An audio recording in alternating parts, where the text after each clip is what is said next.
Good morning, everybody. I'm Angela Magnanini, and I'm a professor of special education at University of Rome for Italico.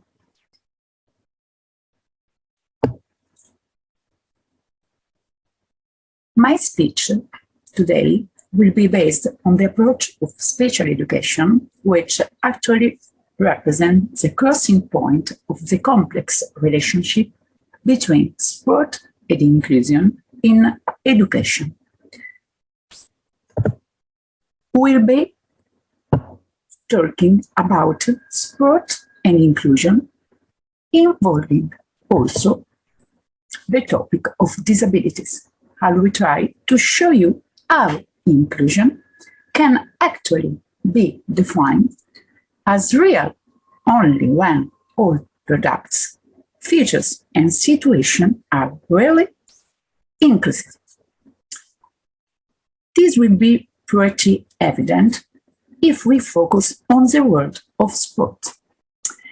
It is not enough to state that socialism means for inclusion, but it's really important to work on that search in order to make it really accessible to everybody, allowing every individual to take part in the game.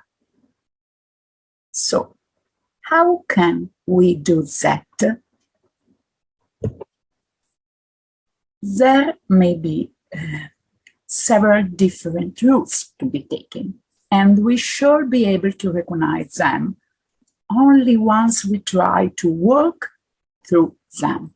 But we should start by using the compass, which may help us in finding the right way to our route. And such compasses are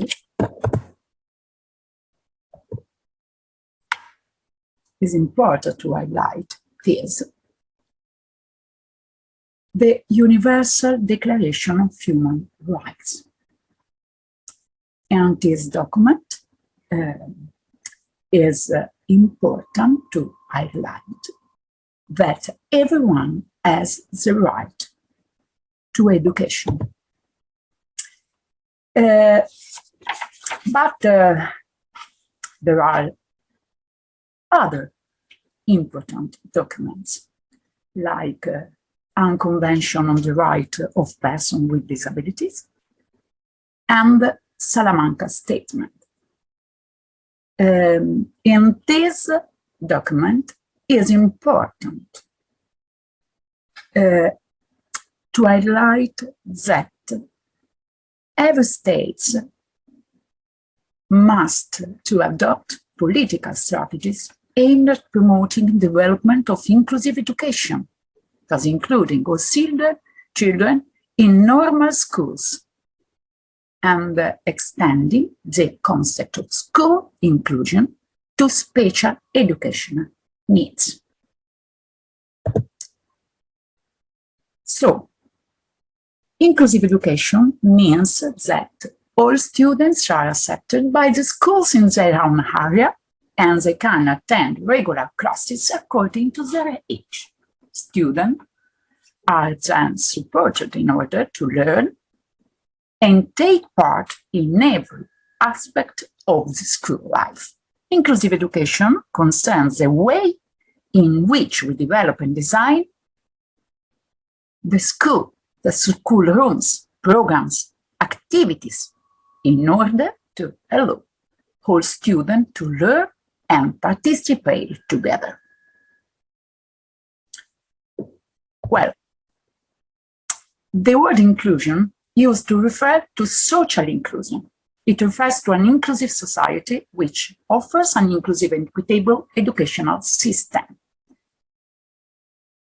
Inclusion is a global and comprehensive approach, political, social, and educational. So, it's important to work on the context, and then on the individual to change a specialized answer into an ordinary one.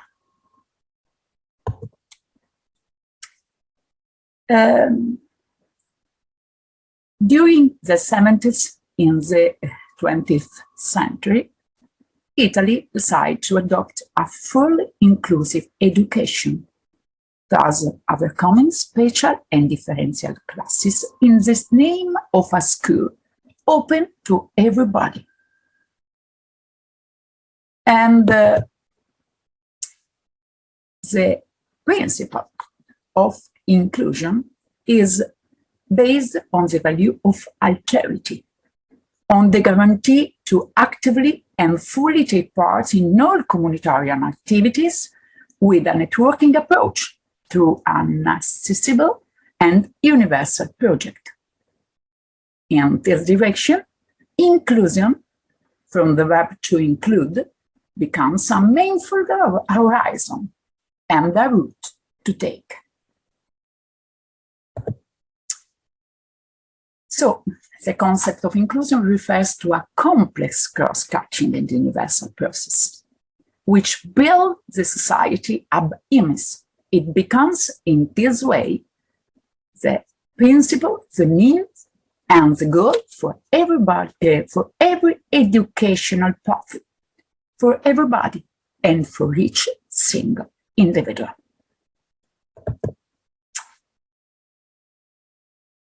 And the principle on which it's based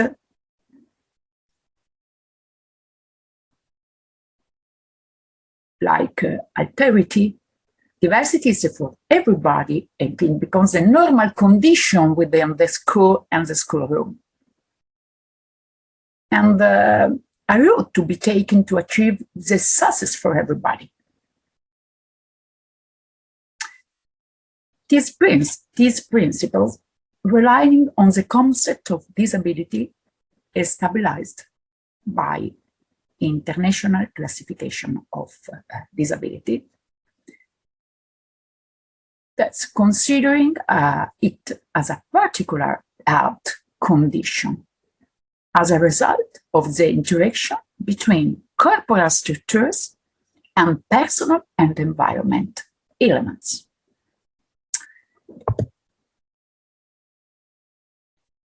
It's important to highlight that the principles of inclusion is accessibility, opportunity, full participation, barriers, and facilitators.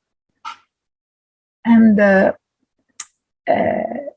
in this way, in this framework, sport is very, very important. Why? Within this context, sport turns out to be an educational tools because it contains educational elements and intention of the training. In this way, represent a vehicle for inclusion. So, thanks to the intentional project that the trainer is able to create in order to support people during their growth. Sport activity involves some growing filters, like you can see in this slide, that allow them to become essential tools for education and inclusion.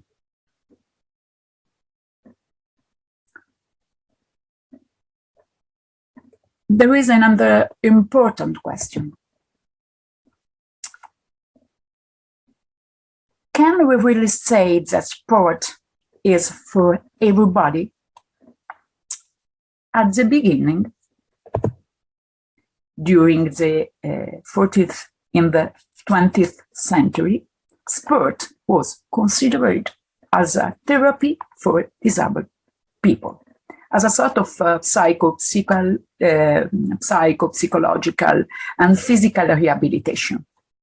Then, thanks to the chart of the sport and also the Article 30 of the Convention of the Right of Persons with Disabilities, sport finally becomes a right for everybody.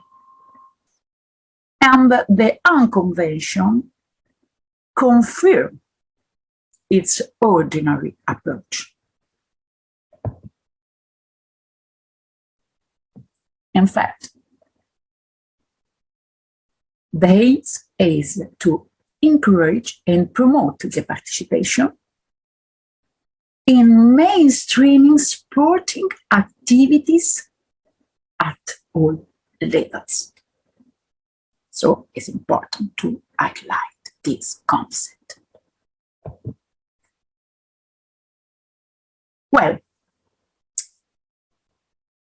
studying the available literature, we can find several different models of sport for disabled people, which grow together with the cultural, political evolution, passing from a model of exclusion to a model of inclusion.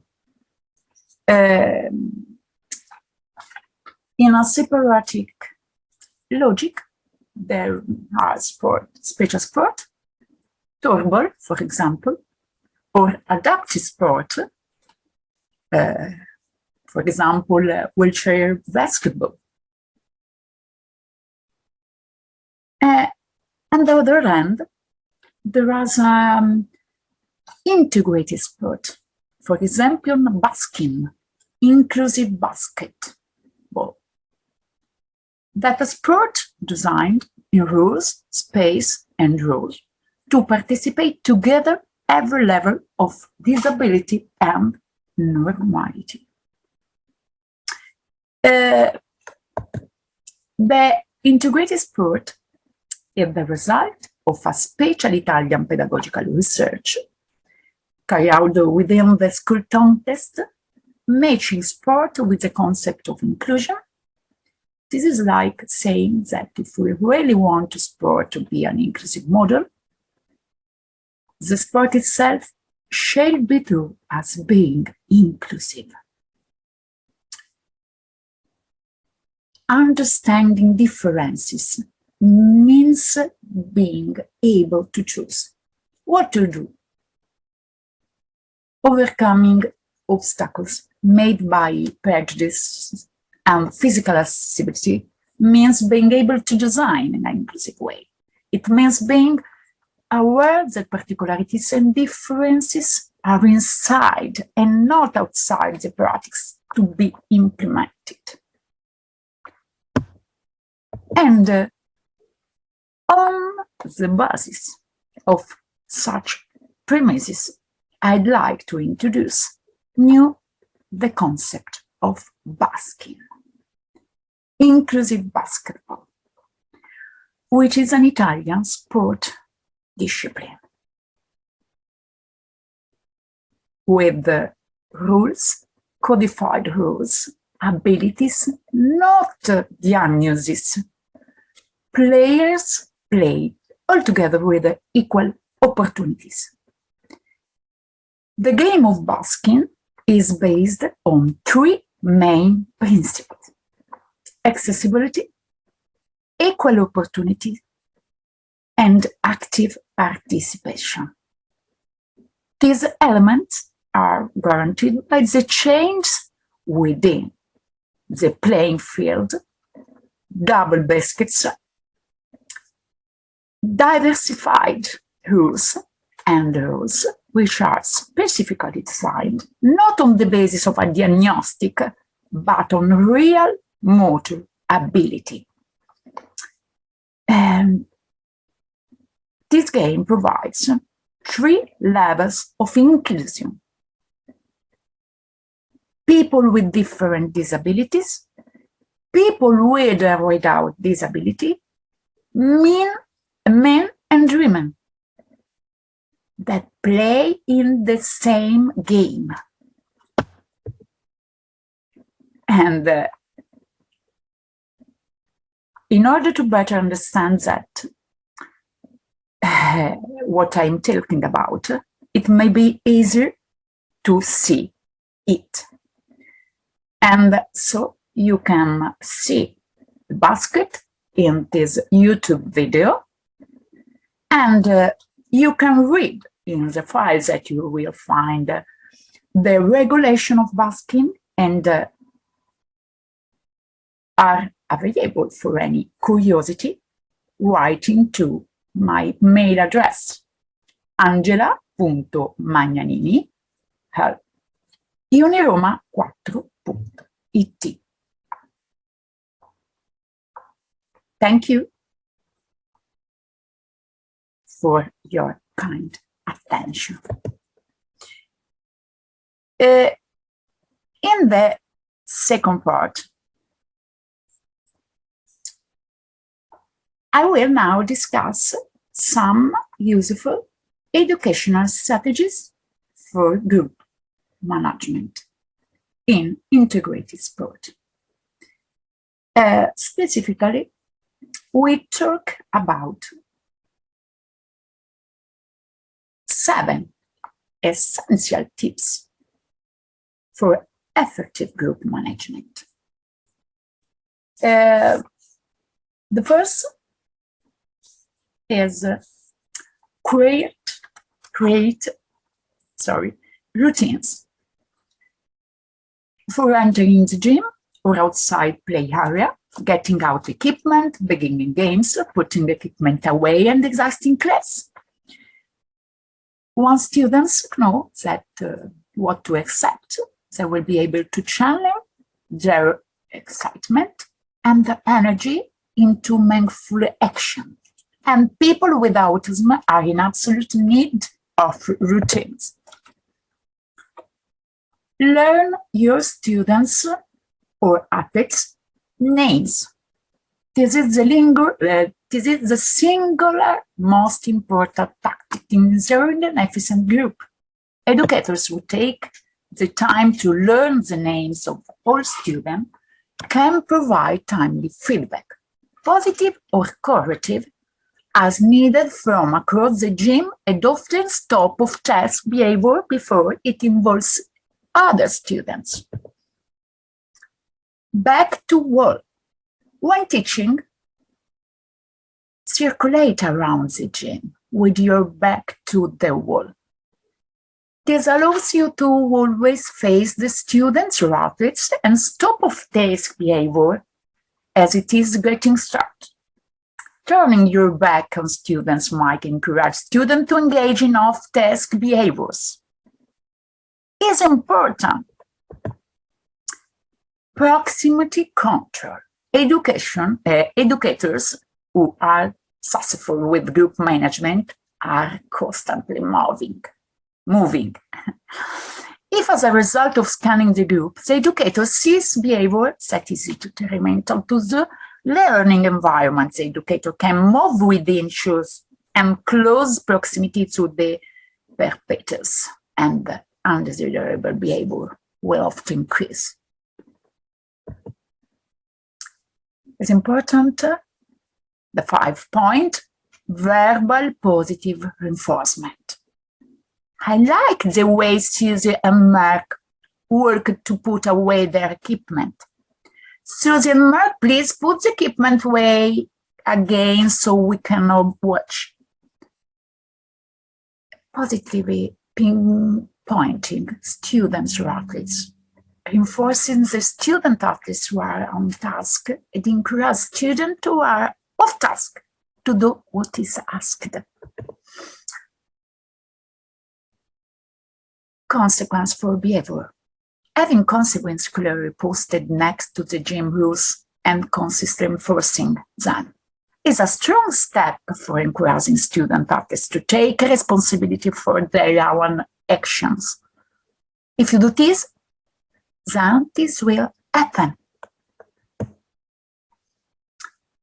And 7-point to highlight is that the educator must use inclusive language.